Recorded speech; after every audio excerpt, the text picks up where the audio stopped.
வேண்டும் அப்படிங்கிறது தான் நம்மளுடைய முதல் கோரிக்கை. அந்த முதல் கோரிக்கையை உறுதியாக இந்த முறை கட்டாயம் நாம் நிறைவேற்றுவதற்கு எல்லா முயற்சியும் நான் எடுப்பேன். நம்ம விருதாச்சலம் மாவட்டமாக வந்துருச்சுனாலே நிறைய விஷயங்கள் நம்ம விருதாச்சலத்துல நடந்துரும்.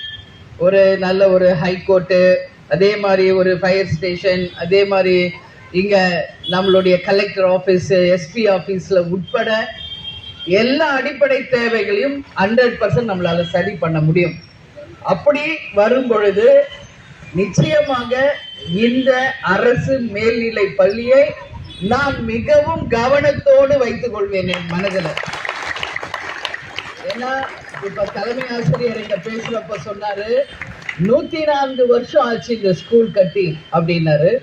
ஸோ இந்த கட்டிடத்துல நிறைய வேலைகள் இருக்கு. இன்னும் இந்த பள்ளி இந்த மேல் செயல்படும் மணியாளர் அனைத்திற்கும் அன்பு செலுத்தும் பள்ளி தேவடி நண்பர்களும் கல்வியிலும் இதே மாதிரி ஒரு உறுதிமொழி நீங்க எடுக்கும் போது உங்களை நான் வாட்ச் பண்ணேன்.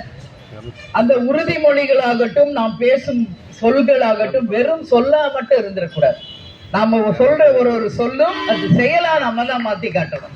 அதுதான் இன்னைக்கு நம்மளுடைய வெற்றி. சோ இன்னைக்கு நான் கேப்டன் மனைவியா உங்க சட்டமன்ற உறுப்பினரா இங்க நிக்கிறேன்னா இந்த காலகட்டத்தை எல்லாம் தாண்டி தான் நான் இந்த இடத்திற்கு வந்திருக்கேன். சோ நாங்கெல்லாம் படிக்கிறப்போ 1000 தான் இவ்வளவு கிளியரா அந்த தமிழை தெளிவாக உச்சரிக்க முடிகிறது. சோ தமிழ் நம் தாய்மொழி. அதை முதல்ல நல்லா படிக்க, எழுத படிக்க தெளிவாக நம்ம மாணவர்கள் தயாரா இருக்கணும்னு நான் கேட்டுக்கிறேன். ஸ்கூல்ல எப்பெல்லாம் வாய்ப்பு கிடைக்குதோ நீங்க எல்லாம் அதை பயன்படுத்திக்கணும்னு கேட்டுக்கிறேன். அதே மாதிரி ஸ்போர்ட்ஸ்லயும் உங்களை நீங்க முன்னிறுத்தி நிறைய பிரைஸ் வாங்கணும்னு சொல்லி இந்த நேரத்துல நான் வாழ்த்துறேன். ஏன் நான் ஸ்போர்ட்ஸ் அப்படின்னு சொல்றேன்னா, நமக்கு ஸ்போர்ட்ஸ் தான் தைரியத்தை கொடுக்கும், நம்பிக்கையை கொடுக்கும், நல்ல எதிர்காலத்தை உருவாக்கும். நாளைக்கு ஃபியூச்சர்ல நம்ம இன்னைக்கு படிச்சு முடிச்சுட்டு நாளைக்கு ஃபியூச்சர்ல எந்த போஸ்டுக்கு வேணாலும் போலாம். அந்த நேரத்துல அந்த தைரியம், நம்பிக்கை தான் நமக்கு துணை நிற்கும். எனவே என்னுடைய மாணவர்களாகிய உங்க அனைவருக்கும் இந்த நேரத்துல நான் வாழ்த்து சொல்றேன். இங்க சின்னசாமி ஐயா இருக்காரு, 82 இயர்ஸ். இவங்க எல்லாரும் என்ன எம்எல்ஏ ஆபீஸ்ல நேத்து பார்த்தாங்க. நேத்து லாஸ்ட் டைம் வரும்போது அப்போ அவர் ஒரு கோரிக்கையை இங்க என்கிட்ட வச்சாரு.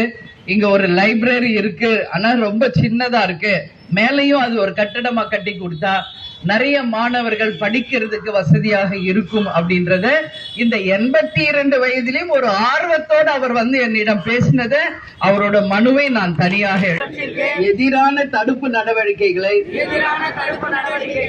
மூலம் போதைப் பொருட்களை தமிழ்நாட்டில் வேறறுக்க அரசுக்கு துணை நிற்பேன். மாநிலத்தின் வளர்ச்சிக்கும் மக்களின் நல்வாழ்விற்கும் நண்பர்களையும் போதை பழக்கத்திற்கு அவர்களுக்கு அறிவுரைகளை வழங்குவேன். போதை பழக்கத்திற்கு இங்க பாருங்க, நேரம் எல்லாரும் சார் இங்க நேரம் பாருங்க.